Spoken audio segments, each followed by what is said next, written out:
What's happening? So, I've got a couple of 52 100 ball bearings, and I'm going to see if I can make a ball out of it. Make a ball. I'm going to see if I can make a knife out of one of them.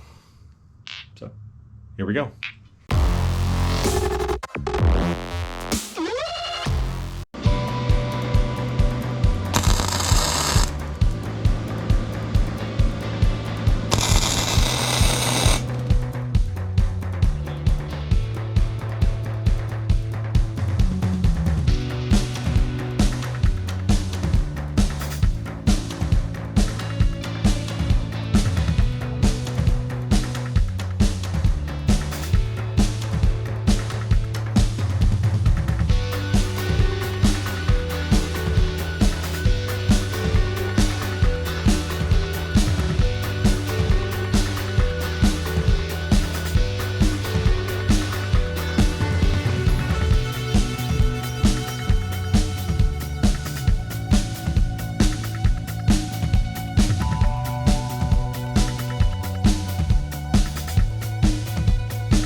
Well, I think that'll do it for today. Let's say we call that one part 1. Part 2, that'll be when I finish it.